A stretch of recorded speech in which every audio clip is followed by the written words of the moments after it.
Can I talk, Charlie? Hey guys, there's been this thing that I've been compelled to talk about over the last few years that now that I feel I have this like nonsense secondary channel, I can actually talk about. A lot of Hollywood blockbuster movies are bad. They're like really bad, and you know which ones I'm talking about. What are butt plugs? We all know this, but like a lot of them are good too, and we all know which ones I'm talking about. But a lot of them are really bad. And the crazy part is, sometimes those exact bad movies have incredible trailers. Like trailers bordering on works of art that far exceed the movies that they are for. Years ago, I made a video on the Godzilla King of Monsters trailer, breaking down the phenomenal visual storytelling that was happening inside. It basically amounted to a short story where a fanatical scientist believed that the only way to save the planet was to unleash kaiju on it and purge Earth of humanity. The musical backing track, which is a revamped version of Clair de Lune, was this angelic chorus as if we were watching a religious, ritualistic sacrifice that we should be like grateful for. Our planet will perish, and so will we. It was a really cool take on the giant monster genre, where instead of humanity uniformly running in fear of some otherworldly creature, we kind of like cultishly invited the alien judgment of those nigh divine beings. It's reminiscent of the scene in Independence Day where all the alien enthusiasts gather to behold the extraterrestrial visitors, only to be instantly obliterated by a laser. I don't know, that Godzilla trailer was just like really cool. It was like a breath of fresh air and just an all-around beautiful artistic expression of cinema. And then the movie came out and like it was supposed to be terrible. I don't know, I didn't see it. I guess if you wanted to watch like just a movie where monsters fought each other for 2.5 hours, it would be enjoyable. But for everyone expecting this like tale of self-sacrificial human destruction spurred on by misguided attempts to save Earth through divine retribution, yeah, I'm pretty sure you didn't get that.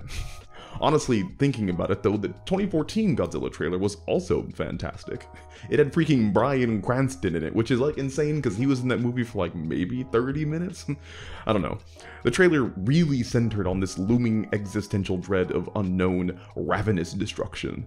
So often, kaiju movies are treated as popcorn-tossing, point-and-scream camp flicks, but Godzilla 2014 was advertised like a horror.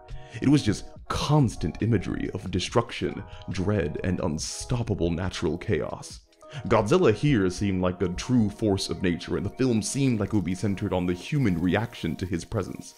It would be an investigation of the primal fear that comes from a lurking predator, one that's too big and too mysterious to understand. But when the movie came out, it was just okay, I guess. It wasn't terrible, but it wasn't great. It certainly wasn't the horrific, atmospheric experience that the trailers alluded to. Except the bridge scene. That bridge scene was phenomenal. Hit the deck!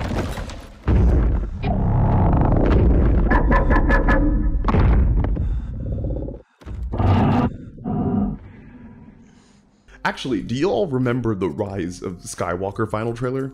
That was freaking art.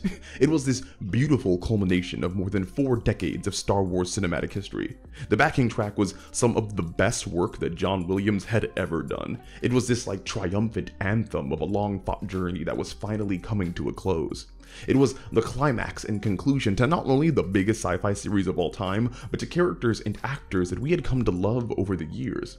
Ending the trailer with the whispers of Carrie Fisher and the swell of the instruments gives me goosebumps to this day.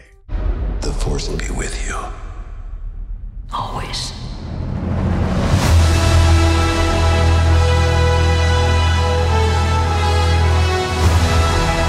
And then the movie came out, and it managed to be so bad that it united all the disparate Star Wars fans under one hateful banner. That triumphant John Williams score, yeah, that like never even made it into the final cut, which is honestly criminal. All the artistry that went into capturing the magnitude and gravity of this series finale vanished into thin air with the final product. On the complete opposite end of that spectrum though is the Hobs and Shaw trailer. The reason this trailer is so phenomenal, at least to me, is because it not only completely recognizes the asinine absurdity of the core series, because Fast and Furious is absurd.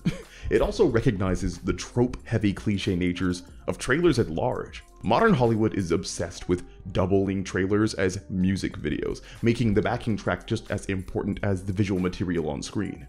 Trailers are meant to pique your interest in music appeals to emotion, and nothing burrows into the human psyche like emotion, not plot information.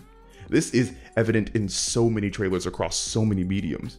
Just listen to how this music makes you feel in the How to Train Your Dragon trailer. Come on, buddy! You're nothing without your dragon. Or how this League of Legends cinematic music makes you feel.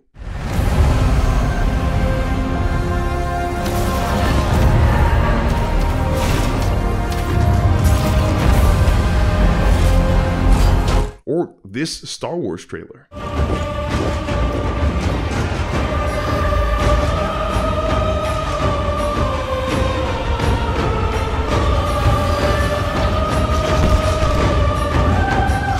The pounding of the drums, the rising of horns, all synchronized with the character's actions, appeals to the deepest part of your narrative-hungry brain. So the Hobbs and Shaw trailer takes this trope literally. The characters verbally reference music in the trailer and physically try to match the rhythms to it. The music's already started. Let's see if we can get it in sync. And it's all done on the backdrop of the absolutely ridiculous plot events of the franchise. The trailer knows it's stupid, and it knows you know it's stupid, and that's why it's so great. At the end of the day, so many great trailers are short stories that just stop before their climax. They allure you with mystery and action and conflict, and then end on a note that nearly forces you into a theater seat. Horror film trailers are particularly excellent at this, like Mother by Darren Aronofsky or Midsommar by Ari Aster.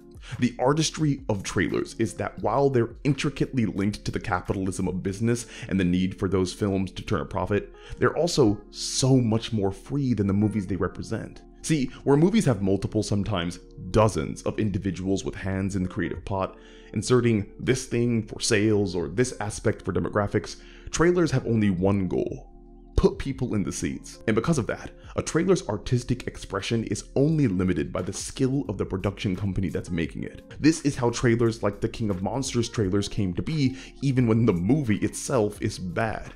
Artists were given clips and told a beautiful story even if it wasn't what the movie was about. One of the best trailers I have ever seen isn't even Hollywood produced.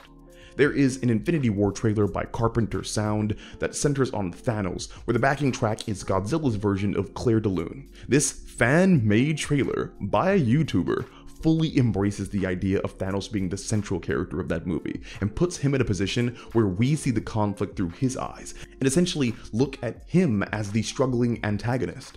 It's gorgeous and moving and enthralling and a whole bunch of other nice words that I'm honestly too lazy to say, but please check it out. I'll put a link in the description. But that trailer, I think, exemplifies how trailers in and of themselves are completely separate art distinct from the movies they represent. In the same way that AMVs are different than anime and adaptations are different from the novels that they come from, trailers offer their own unique narrative experience. It's getting to the point now that I am almost more excited for trailers than movies, mainly because movies are being ruined by huge companies valuing profit over art, but also because trailers can legitimately be great on their own. I don't know, this is like way more of a rant than anything else, but maybe just like an observation too. What do you guys think? Do you think trailers are an art form? And what trailers are your favorite? I have a lot, obviously. Anyway, thanks for watching all the way until the end. If you like what you heard, leave a like, comment, and subscribe. What are butt plugs? If you really want to be a homie, donate on Patreon or check out my website for my books and editing services. Also, I have a TikTok now, so if you want to watch any of those, I'll leave a link for that in the description. As always, it was a pleasure, and I'll talk to you all again soon.